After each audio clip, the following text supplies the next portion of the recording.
Santhosh George Kulangara safari channel നിർത്തുന്നു. ഈ വാർത്തയുടെ നിജസ്ഥിതി എന്ത്?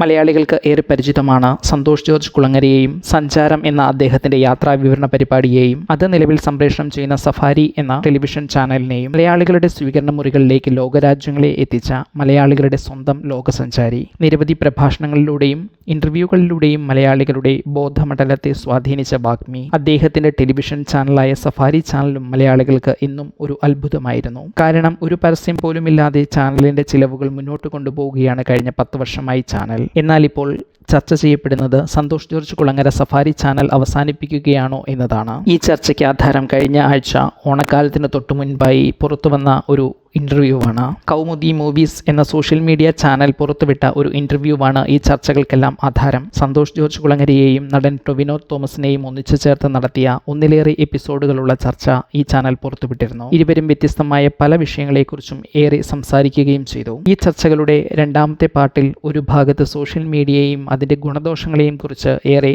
വിശദമായി ഇവർ സംസാരിക്കുന്നുണ്ട്. അതിനിടയിൽ മാറ്റത്തെക്കുറിച്ച് സംസാരിക്കവേ മീഡിയയിൽ പോലും നിലവിൽ മാറ്റങ്ങൾ വന്നെന്നും ടെലിവിഷൻ പോലും അപ്രസക്തമായെന്നും സന്തോഷ് ജോർജ് കുളങ്ങര സംസാരിക്കുന്നുണ്ട്. ഇതിന്റെ തുടർച്ചയായി അദ്ദേഹം പറഞ്ഞ വാക്കുകളാണ് ഈ ചർച്ചയ്ക്ക് വഴിതെളിച്ചത്. താൻ സഫാരി ചാനൽ ബ്രോഡ്കാസ്റ്റ് നിർത്തുന്നതിനെ കുറിച്ച് ചിന്തിക്കുകയാണ് നിലവിലെന്നായിരുന്നു സന്തോഷ് ജോർജ് കുളങ്ങരയുടെ ഒരു അഭിപ്രായ പ്രകടനം. ഇതാണ് ചാനൽ അവസാനിപ്പിക്കുന്നു എന്ന നിലയിൽ ചർച്ച ചെയ്യപ്പെട്ടത്. എന്നാൽ ഇതിന്റെ തുടർന്നുള്ള ചർച്ചയിൽ കാരണം വ്യക്തമാക്കാൻ അദ്ദേഹം മറക്കുന്നില്ല. തന്റെ ചാനലിന്റെ കണ്ടന്റുകൾ പലരും നിലവിൽ കാണുന്നത് ബ്രോഡ്കാസ്റ്റ് ചെയ്ത ടെലിവിഷനിൽ നിന്നല്ല, പകരം സോഷ്യൽ മീഡിയ ഉൾപ്പെടെയുള്ള നവീന സങ്കേതങ്ങളിലൂടെയാണ്. അതിന് കാരണം ബ്രോഡ്കാസ്റ്റ് ചെയ്തത് ടെലിവിഷനിൽ കാണണമെങ്കിൽ ആ സമയം ടെലിവിഷന്റെ മുൻപിൽ തന്നെ എത്തണം. അതേസമയം ഇഷ്ടമുള്ള സമയത്ത് ഇതേ ടെലിവിഷൻ ഉപകരണം ഉപയോഗിച്ചോ മൊബൈൽ പോലുള്ള ഉപകരണങ്ങൾ ഉപയോഗിച്ചോ ഈ പരിപാടികൾ കാഴ്ചക്കാരന്റെ സമയ സൗകര്യങ്ങൾ അനുസരിച്ച് കാണാൻ കഴിയുന്ന ടെക്നോളജികൾ ഇന്നുണ്ട്. നിലവിൽ തന്റെ ചാനലിന്റെ കണ്ടന്റുകൾ ടെലിവിഷനിൽ ബ്രോഡ്കാസ്റ്റ് ചെയ്യുന്നതിലൂടെ കാണുന്നത് ഏതാണ്ട് 50% പ്രേക്ഷകർ മാത്രമാണ്.